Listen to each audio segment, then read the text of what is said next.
It's UofL Today on 93.9 The Ville. Here's your host, Mark Hebert. Greetings and welcome to UofL Today with Mark Hebert on 93.9 The Ville. We're so glad you're joining us for the next half hour or so. Got some interesting guests coming up, and I hope you'll be sticking around by the end of the program to learn about UofL, all the things going on in academics, research, great faculty members, and great students. So, in just a minute, we'll be talking with a UofL engineering professor about artificial intelligence, AI.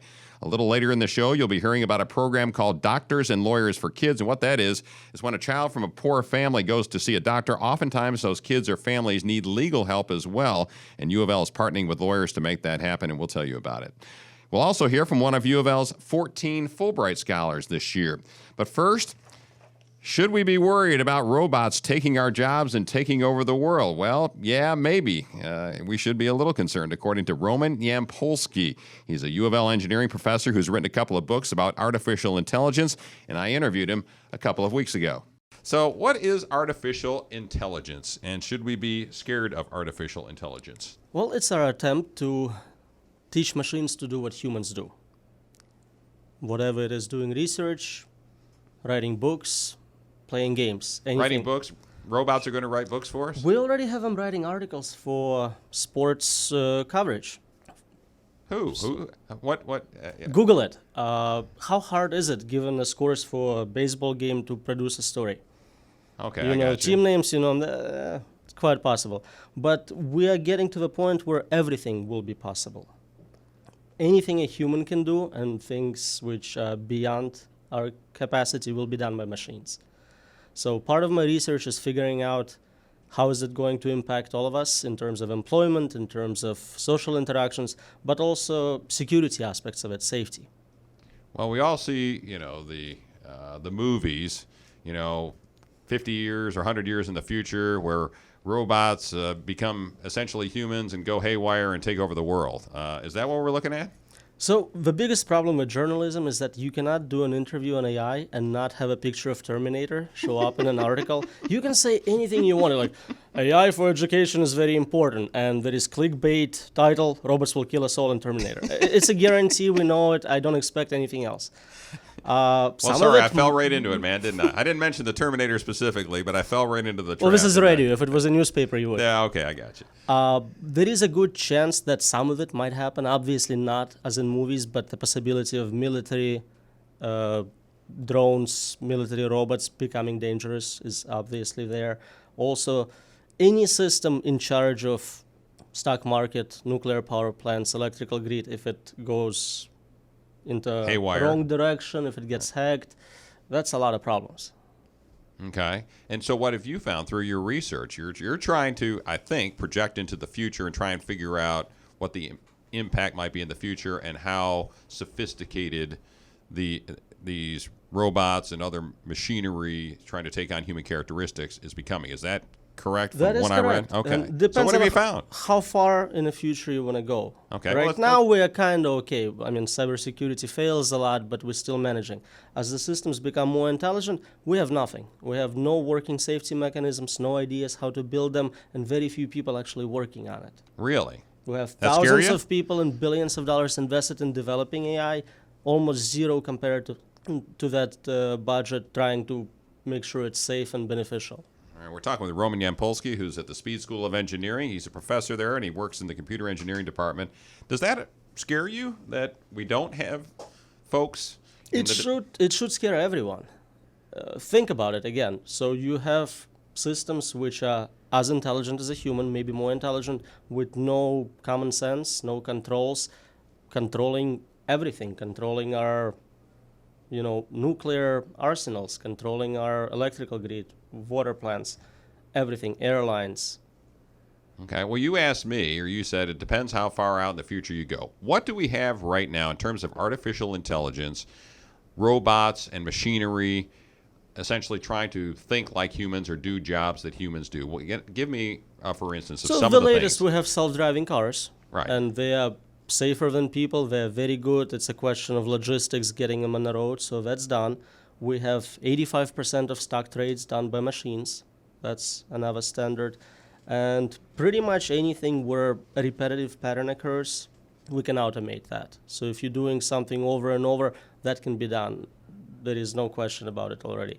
In the last year or two, we started to be really good at doing pattern recognition, recognizing images, sounds, speech, being able to label this type of data. So there is some amazing set of improvements we see, and it's only getting better. I think while you're talking about security concerns and those types of things, I think the guy working at the Ford factory is worried that artificial intelligence will take his job of building the next Ford Explorer. Absolutely. Is that a legitimate concern? The biggest one, and that's the first one we're going to see, economic impact, technological unemployment. Most jobs can be automated today. As long as it's financially beneficial, we'll do it. So when people say, hey, I want $15 per hour to work at McDonald's, that's going to backfire. They're going to replace you with an iPad and a robot. Mm-hmm. So don't ask for that. It's not good. But eventually we'll have all jobs automated. We mentioned journalism being one of them. Absolutely, I have no doubt. It's a question how soon. I have a paper where I talk about what is the hardest job to automate. Luckily, it's a computer scientist. I'm the last one to go. But how about a guy that does a radio show? That's trivial. That's an easy one? I mean, you have a standard list of questions. Tell me who you are. What is your book about? I mean, I can automate it in 5 minutes. But can a computer play off whatever your answers are like we are right now? We're starting to see amazing progress in that. Chatbots like Siri and others, yeah, they're really good at even making jokes back, and they have access to databases of funny things, not just one or two. So it's quite impressive what we see. So what are some of the other jobs that are tough to automate in your mind? What is a list besides a computer engineer? Anything where you have novelty all the time. It's not a pattern. So if you're doing somebody's taxes day in, day out, that's easy. But if you're inventing, if you have to come up with new solutions, that's really challenging for machines still. It's not something you can describe. If you cannot describe what you do every day to someone, then that's not something I can automate. If you can tell me this is exactly what I do at 10 o'clock, I'm going to be here, I can do it. And all right, and so we've got what's happening right now. Maybe in 10 years or so, some of these many more jobs will be automated. Say 50 years from now, what do you foresee? Take out your crystal ball, and what do you foresee in 50 years? A lot of people predict that around 2045, maybe 2021, we'll start seeing machines get to human-level intelligence. At that point, they basically take over engineering and science work. So the process speeds up exponentially. At that point, you can't see beyond it. We're not smart enough to see what's happening, and it's happening too quickly for us to actually analyze it. That's what we call singularity point. And in your two books, do you talk about how humankind can put the brakes on this a little bit and build in some something that can stop the robots from taking over, basically? So I suggest putting some brakes in. In other areas of research, which is also exponential, we see that. So synthetic biology, we kind of said cloning may be dangerous. Let's not jump into that. Let's study it a little before we go that route. With software, people don't associate software with danger. They don't think it could be as bad as nuclear weapons. So there is no restrictions. There is no need for permissions, no review boards to develop any software I want. If somebody said, oh, I'm going to create this AI to kill everyone, there is no reason for them not to do that. I mean, no one even checks that. All right, well, let's be positive. All right. Let's be positive. AI in 40 years will do these good things for humanity. What are some of those things? Amazing progress in science. So medicine, for example, I'm pretty sure will cure most diseases, if not all, including aging. Most people don't see aging as a disease. That will be cured, will live forever. I don't want to live forever. You do, you just don't realize it. No, I don't want to live forever. Why are you still around? Why didn't you kill yourself yesterday? Well, I just have no desire to live any more than a few years. But that's because... not a few years from right now, but a few years, like few meaning like 80 or 90. But think about it. You just happen to like the default. You happen exactly the lifespan you have, whatever, 80 years. If you lived before, it would be 30. If somebody said you want 90, 100, you wouldn't say no. Yeah, but I got some health problems, Roman. I just told you. I don't want to live with them for another 50 years. We'll cure all your problems. Okay. You'll be young and handsome. Oh. Science will be amazing. Well, I'm already handsome. I'm just not young. You're do debating our best. that? We'll do our best. Photoshop. All right, so that's one thing. So you're going to have amazing advancements in healthcare. What else? Virtual reality.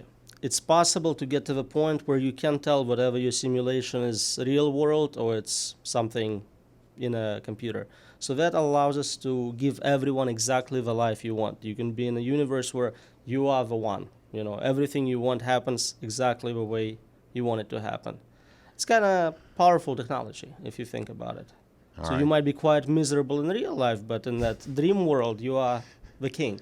So I can live in upstate New York, where I grew up in Rochester, where there's more than 100 inches of snow every year, and go into my virtual reality where I'm in the Bahamas, right? Is that what you're Pretty telling much. me? I'm also from Rochester, so Yeah, I know. I We've talked understand what about you're this. talking about. Yeah. So you know how that is. All right. Anything else that you foresee that's a good thing that will come from artificial intelligence in our lifetime?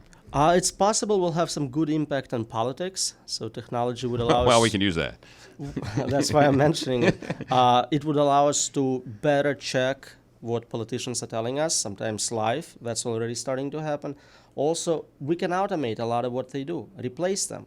I don't know if it's necessarily a good thing long term, but some of the functions they perform, like taking bribes and all that, we can automate that and remove that possibly if we don't want that. Biases humans have, racist, sexist biases, that can be taken out. So. Well, that's a good thing. All right. Well, what's your biggest fear as we kind of wrap up here? What's your biggest fear about AI and the things that you tell folks when you go make speeches and write books? What's your one thing that you're really concerned about? Nobody is paying attention yet. We're starting to see it, but politicians are completely unaware. The issues they're debating are meaningless. Nobody should care about anything they talk about at the moment. It should be really about impact of technology in the next 20 years. It's going to completely change how we live, how we work, economy. All of it will be different, and no one in mainstream parties talks about that. All right. Roman Yampolskiy from the Speed School of Engineering. Always interesting stuff. Always good to talk to you. Thank you for inviting me. All right. Thanks, Roman. There is a program in Louisville called Doctors and Lawyers for Kids, and the University of Louisville has a role in the Doctors and Lawyers for Kids. And with me right now from the Legal Aid Society is Beth Robinson and Marion Morris, who's a professor in pediatrics at UofL. So welcome to both of you. Thanks, Mark. Thanks for being here. Thank you. Now, I'm going to have to distinguish between the voices before you saw it. Say, that's Beth talking here, okay? Well, let's talk about what this program is. What is it? What is Doctors and Lawyers for Kids? Doctors and Lawyers for Kids is a medical legal partnership. So basically, we embed legal services in a clinical setting so that folks who are living in poverty can have better access to legal care, which in turn makes them live healthier lives. That was Beth, by the way. So, Marion, what does that mean when you have legal services in a clinical setting? Does that mean when a kid comes to see you as a pediatrician, what happens? So we screen them for all kinds of things throughout our conversation with them in our clinic. Sorry, I'm screwing this up. We talk about, what are they eating, where are they living, where do they go to school, and we ask them about their legal needs. Okay. Are they having any issues with their housing? Are they having problems with their schooling? Can they get the food stamps that they need and are entitled to? And then if they screen positive for those, what we term social determinants of health, we then refer them on to our legal partners. One example of where we would see this is if we have a kid with asthma, we can give them all the medications that they would need, but if they live in a home with mold and bugs, they won't get better. And so that is where our legal partners come in and have a role, and we would refer them on.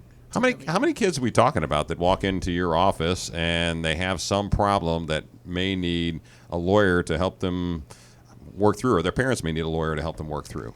Studies show somewhere between 1 in 4 and 1 in 6 kids who live in poverty have a legal need that could be addressed to help their health. We are working on improving our screening to help capture those kids. All right. And Beth, how does that work then? Does Marion pick up the phone, call you, and say, "Hey, I got this kid down here. They got mold all over the house, and he's got these health problems, and I need you to help work through these with the landlord"? How's that work? Sometimes, if I'm in the clinic, I will actually meet with the family if they happen to be there in that moment. And that's a really good connection to make right off the bat. They see your face. They get to hear that advice on the spot. It's very quick legal connection. But also we do take referrals, and so someone might send me this family's contact information, and I'll call them, talk through the problem with them, figure out what solution might help them best. And how many folks are we talking about here? That I would say over in the a year, last course of a year or so. Well, it depends. In the last 2 months or so, we've had 40 cases Oh, wow. of various different types. So it fluctuates up and down. Some days you might not have a referral, and then some days you might have 5. So it just depends. And how did this come together? How did the Legal Aid Society get together with UofL and the pediatricians to figure this out, that you need each other to work through these issues with kids?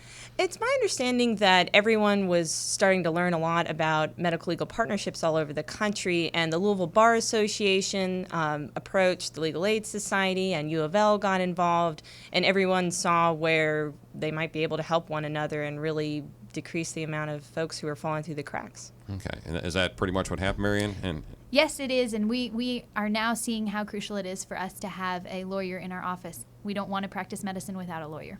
why? Just because there are these unmet needs of these poor folks that walk in and need some help? Is that? Yeah, it's so frustrating to be trying to help a family, but they have these issues that you either can't help them with or don't know how to help them with. Their house is, falling apart and has the mold, or they're in school and they're not getting the services that they need to succeed.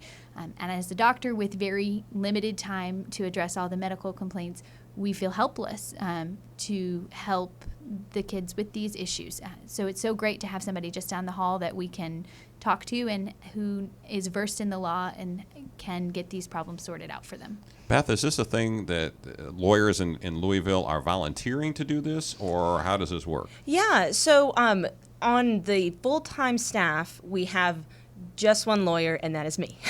And we have way more folks who need help than lawyers to give it on our staff. So we do rely on the Louisville Bar Association's pro bono consortium, which are just ordinary attorneys in a number of different fields of law who give their time completely free to help these families. All right. Once again, we're talking with Beth Robinson from the Legal Aid Society and Marion Morris, who's a professor in pediatrics and a pediatrician at the University of Louisville. And we're talking about the program called Doctors and Lawyers for Kids, which is here in Louisville.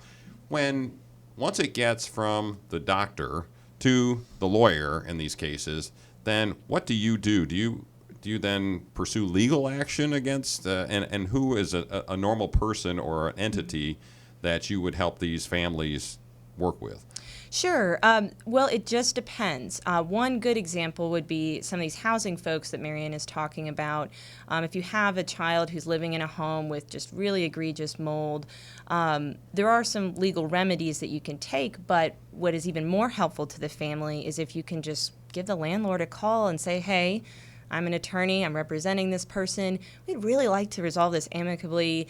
Can we just make sure that this mold gets cleaned up? And then you don't have a situation when this person's getting evicted, they have an eviction on the record, they can't find new housing. It really nips the problem in the bud before you even have to get to a legal remedy. And then you have some more traditional cases that you do send through court and resolve in that manner as well.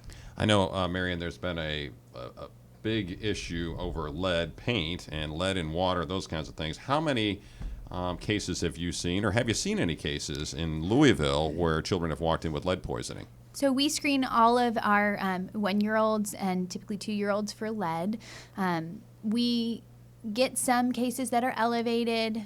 It is not all that common that when we recheck them that they remain to be elevated.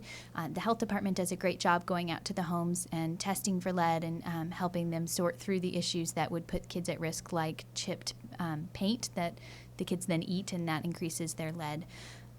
It is not that common at this point, but it's something that we screen for regularly and are on the lookout for because it can have long-term implications as to the kids' intelligence down the road. All right, that's Dr. Marion Morris. So, Dr. Morris, also, this is going to be a little bit of a sensitive question, but I'm going to ask it anyways.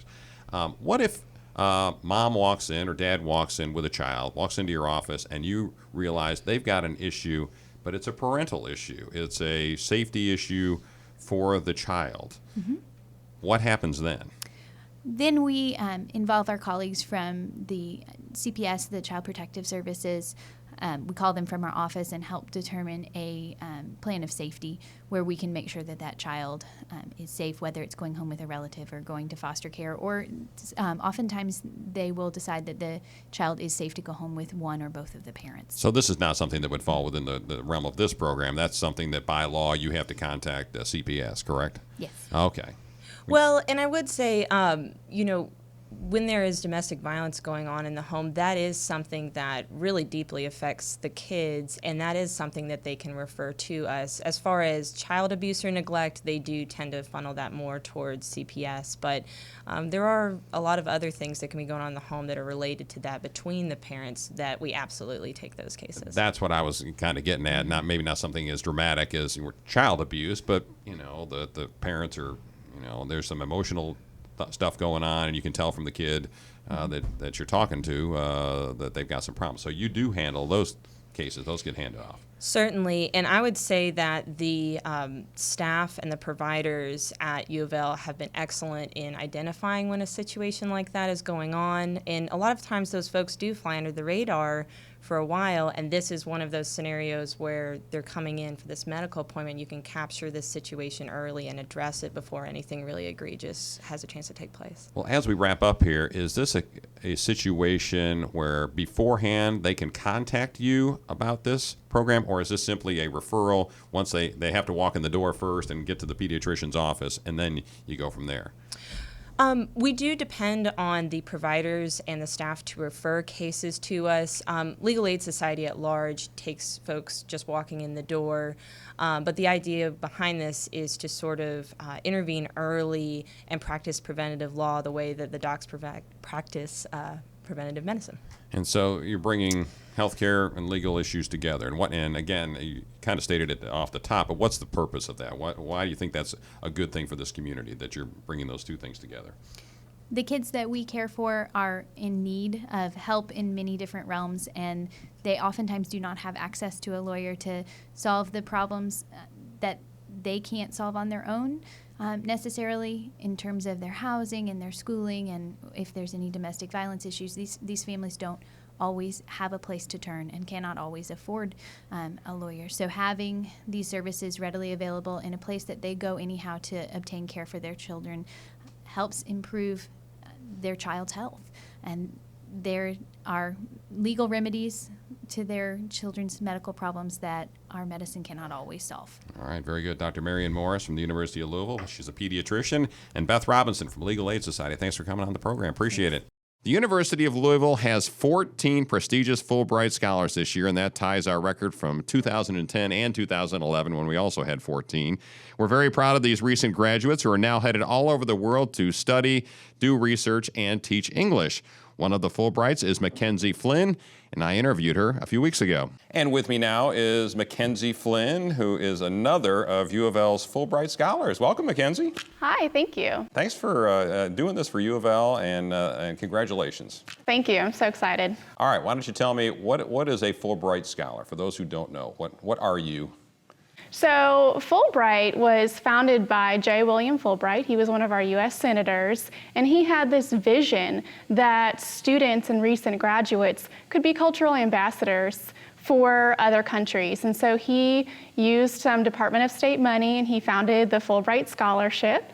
And that's kind of how it got kickstarted. Fulbrights can travel to over 100 different countries, and not only are we expected to be conducting research or teaching assistants in various countries, but we're supposed to be cultural ambassadors for America. And just so folks who are listening, a Fulbright Scholar is a very exclusive club here. There are only, U of L has a lot of them, but there aren't that many in the United States that are college students. So where are you going? What country are you going to, and what are you doing? I'm going to Kenya, and I'm going to be in the capital city of Nairobi for my 9 months of my Fulbright, and I actually have a Fulbright Fogarty Fellowship. So it's a little bit different. It's for professional students, and I'm a medical student here at the university. So I'm going to be conducting public health research, and I'm going to be working with pregnant women in the Nairobi area that have HIV.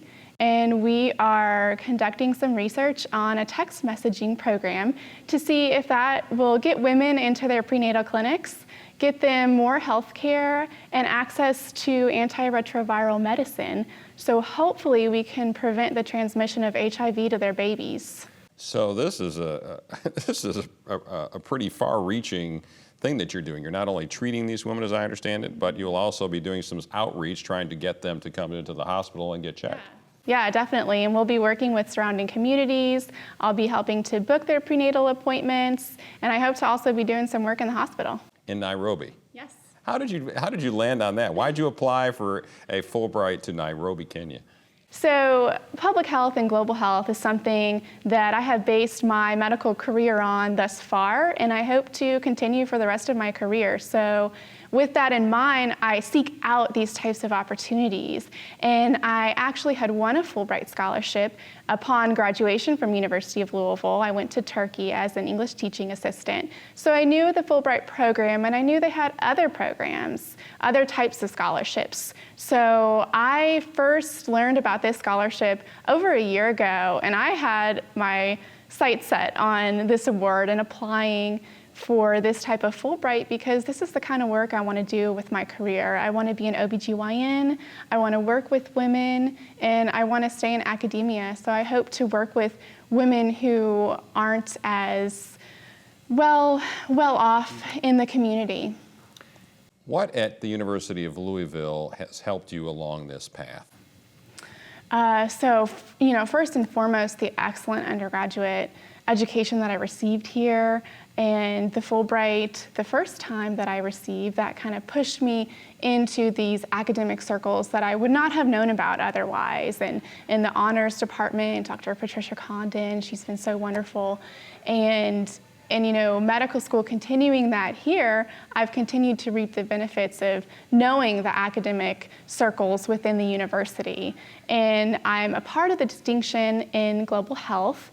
It's a distinction track within the medical school. So it's a program that I am doing on the side for all 4 years of medical school. And we are taking courses and learning about malaria and other public health different topics in public health, and it's like an amazing way to see how I can take my career in medicine and apply it to public health. Last question, what are you most looking forward to about this trip, and what are you maybe a little bit scared of on this trip?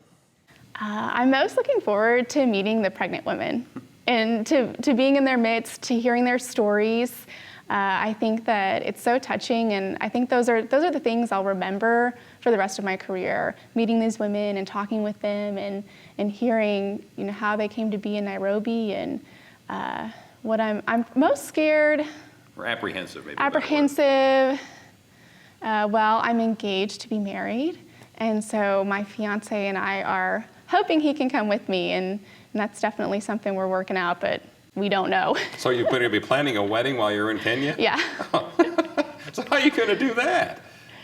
Put your mom in charge, mom or dad, or somebody in charge of planning the wedding for you? Yeah, he's great too. We have such a great support system. All right, Makenzie, Flynn, congratulations again. Thank you.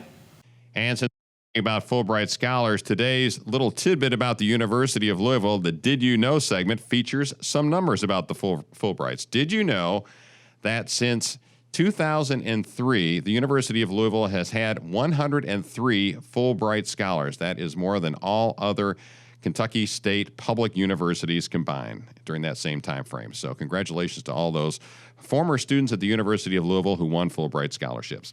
You can find the podcast of these UofL Today with Mark Hebert shows on SoundCloud.com.